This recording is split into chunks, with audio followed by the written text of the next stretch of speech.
All right, so I'm over here at Matt's house because within less than a week, you got the less than a week since you've had the Blazer at your house, he got it running. So I wanted to come over here and do a quick update on it, and I also brought him a muffler because apparently these sound bad. And I had the old Flowmaster that I cut off my Jeep because I put two new ones on when I had the exhaust for the 350 put on. So I had that not old, really brand new Flowmaster muffler was on my Jeep about 6 months. So I brought that to him, and the first thing he said is, "Man, it's hot. You want a beer?" And I said, "Sure." Busch Light. That's awesome. I'm not complaining because... It sounds like you're complaining. Dude, you don't ever complain about free beer. I don't know, guys. It really sounds like he's complaining. So thank you for the Busch Light. That's awesome. And let's go check this thing out. I can tell it's moved. Yes, it has. He says it runs. Let's put him to the test. All right, so we're about to start this thing up. What's that's the next project? Loosey-goosey steering wheel. Yeah. Good grief, man. Fired right up.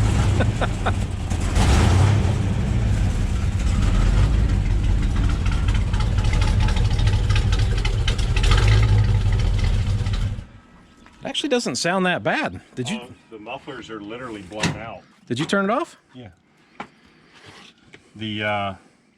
It had so much fuel getting dumped in from the throttle body that was on there. They must have backfired because they blew up. They're popped out. Okay. All right, so Matt told me that the factory throttle body didn't stand a chance because somebody cut the Y pipe off the exhaust to run true dual exhaust and took out the oxygen sensor. Yeah. Right? So without that, it didn't even have a chance. Never had a chance. So obviously a different intake on here, right, for the carburetor. And that carburetor is off of Rosie. Mm-hmm. So we're swapping interchangeable parts here. Mm-hmm. What else did you have to do? I had to steal the coil off of Rosie. We got one coming for that. But the trick was, so if any of you guys are converting these over, I got a switched 12-volt source off the fuse panel to wire in both the distributor and the factory fuel pump because it's got the TBI fuel pump with a regulator to reduce the pressure down. But I got it running, and you guys remember John's Jeep when he got it running and he took the key out and it's still running? Yeah. Same thing happened. Checking with voltmeter, turn the key on, turn it off, switch power. I'm like, what the heck? What happened was when it got running, these early ones used the fuel pressure switch to let the fuel pump know that it's getting voltage and it's got oil pressure to keep running. So even though that wire I had was energized only at switched, it was re-energizing through the oil pressure, going back through the computer stuff that's still there. I pulled the ECM fuses. I thought, man, what is going on? Pulled those two out, Turned off. Shuts right off. So it was bleeding voltage back through. Okay. Good to know. Yeah, and I don't even know what made me think of that. I was just like, it's got to be turning off. It wasn't, so if any of y'all were doing that, it's the tan and white wire that runs the fuel pump for it.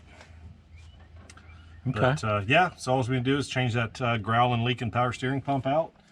And looks like you need a shroud too, right? yeah, and those are hard to find. They're all back ordered right now.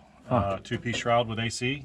So we're actually going to Dawsonville Sunday. A guy said he has one for 30 bucks. We're going to pick up that. We're going to get a new cowl panel piece here for Rosie for 30 bucks. Okay. And see if he has any other parts that we can grab. All right. It's cold, right? We can take it for a drive. This? Yeah. Yeah.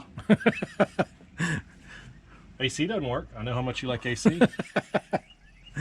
Yeah. It's up to you, man. I don't want her to overheat. No, it runs cool. Yeah. Yeah. Unlike everything I own, that runs hot.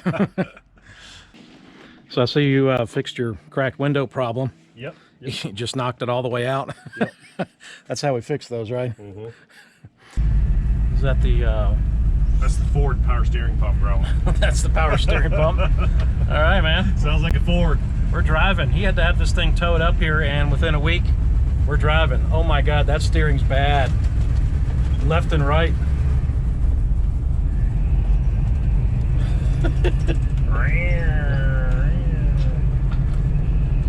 It actually rides pretty nice though.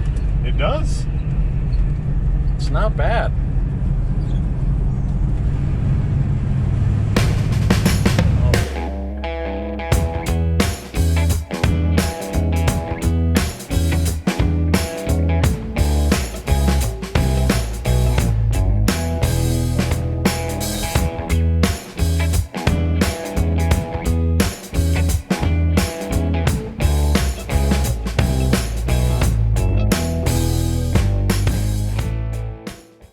All right, so we made it back. Went a couple miles down the road, and unlike my Jeep, this thing never went over 180.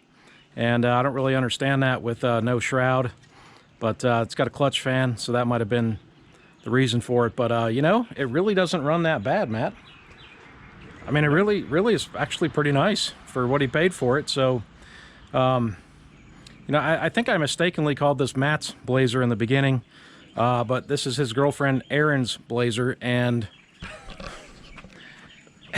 I'm laughing at this because Erin wants to drive this thing daily, and she wants to drive it daily until she drives it daily. And I'm not saying anything bad about it, but it's just an old Blazer. And, you know, it's fun to drive around, be fun to drive around on the weekends. Erin, I don't know if it'll be fun every day. But that's her call to make, right? Yeah. And we'll see how she does with it. Yeah.